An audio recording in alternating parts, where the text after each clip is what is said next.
So now we're going to talk specifically about how the heart rate is controlled, both at rest and during exercise. We have two different arms that are controlling our heart rate. We have the parasympathetic nervous system and we have the sympathetic nervous system. The parasympathetic nervous system is going to act to inhibit the SA node and the AV node in order to slow the activity of the heart, so slowing down the heart rate. And it does this through the vagus nerve, which innervates the heart. Whereas the sympathetic nervous system is acting to excite the SA node and the AV node in order to increase the heart rate. And it can do this through direct nerve stimulation, and it can also do this by the binding of epinephrine and norepinephrine to receptors on the heart, which would also increase the heart rate. So we have two different options here. So something I want to point out before we go on to the next slides and we look at how this is controlled from a graphical sense is that if you have activation of the parasympathetic nervous system, it's going to lower heart rate. If you have withdrawal of the parasympathetic nervous system, it's going to increase heart rate. The reverse is true for the sympathetic nervous system. If you have activation of the sympathetic nervous system, it's going to increase heart rate.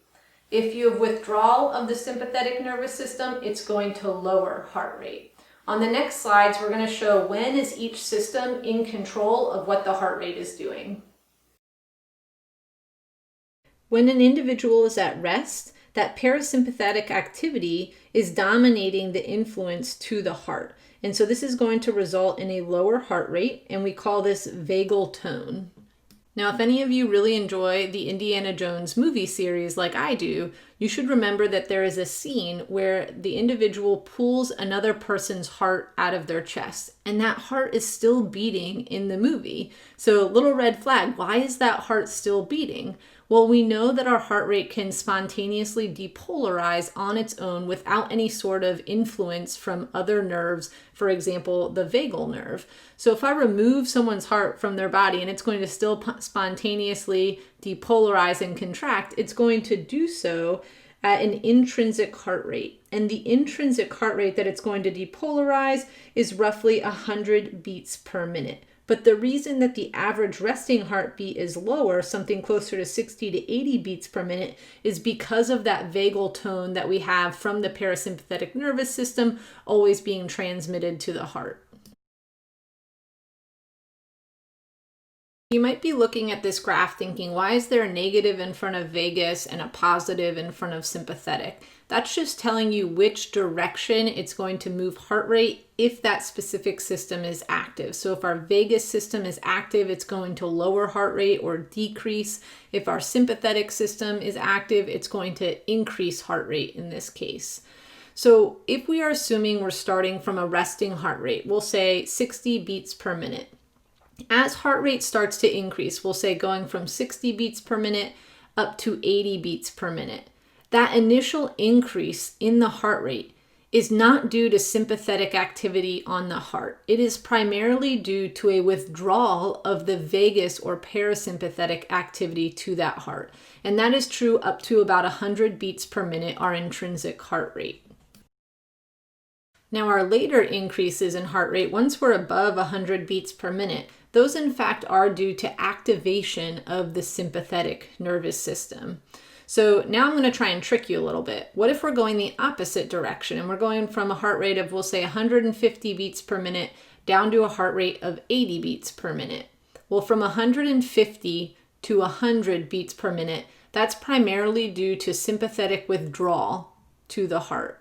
Whereas from 100 beats per minute down to 80 beats per minute, that would be parasympathetic or vagus activation on the heart.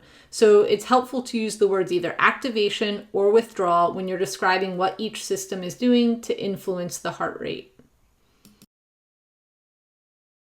You go into clinical practice, one of the most common drugs that you'll see your patients or clients on is a beta blocker, which acts on the heart. And normally someone takes a beta blocker who has hypertension, and overall we're trying to decrease the workload of the heart And we do this by prescribing a beta blocker, which competes for those adrenergic receptors on the heart. And it's competing with epinephrine and norepinephrine, the normal hormones that would increase heart rate. So the effect here is that we reduce heart rate and contractility, and we lower the oxygen consumption or workload of the heart muscle. Now, we generally prescribe this obviously to people with hypertension or coronary artery disease, but we need to be cognizant if someone is on a beta blocker, because not only are they going to have a lower resting heart rate, they'll also have a lower heart rate for all submaximal and maximal exercise intensity. So in other classes like KNS 414, you learn how to calculate workloads based on heart rate. Well, you have to account for the fact that someone on a beta blocker is going to have slightly lower heart rate responses to any given workload, and you don't want to maybe try and push them harder just because their heart rate is lower, because that's a byproduct of the drug in this case. A variable that's really popular in the sports world right now is called heart rate variability, and it's also used a bit in clinical practice. Heart rate variability is specifically concerned with the measure of the variability for beat-to-beat heart rate. So if you look at a long ECG printout and you see multiple cardiac cycles, you can actually measure heart rate in between the QRS complexes, and we call this a beat-to-beat heart rate. In a very healthy functioning heart, there's a high amount of variability between the duration time between each cardiac cycle. And that kind of sounds counterintuitive, that it would be a good thing to have this variability. But that's a good sign of a very healthy heart in this case. Now, in some instances, whenever someone has low heart rate variability, if you pair that with some sort of chronic disease, that can be an indication of an increased risk for morbidity or negative outcomes, and so something that would want to be addressed.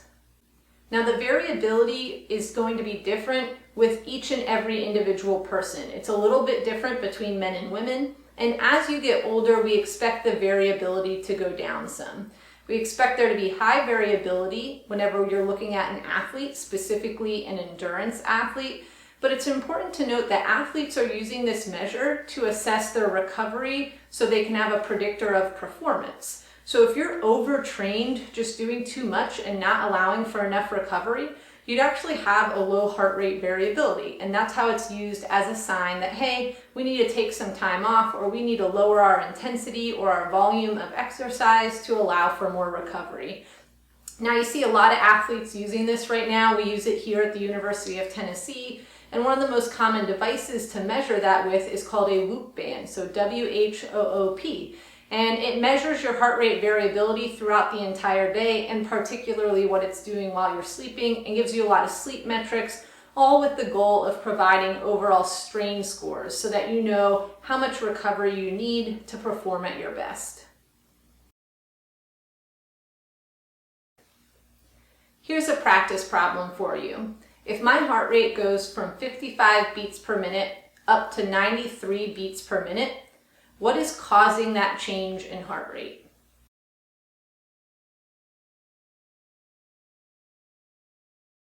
The correct answer here should have been parasympathetic withdrawal. So remember, we're under 100 beats per minute, so our parasympathetic nervous system is primarily in control. And because heart rate is increasing, it would be withdrawal of the parasympathetic nervous system, since normally the parasympathetic nervous system activation would cause a decrease in heart rate. And in this case, we're doing the opposite.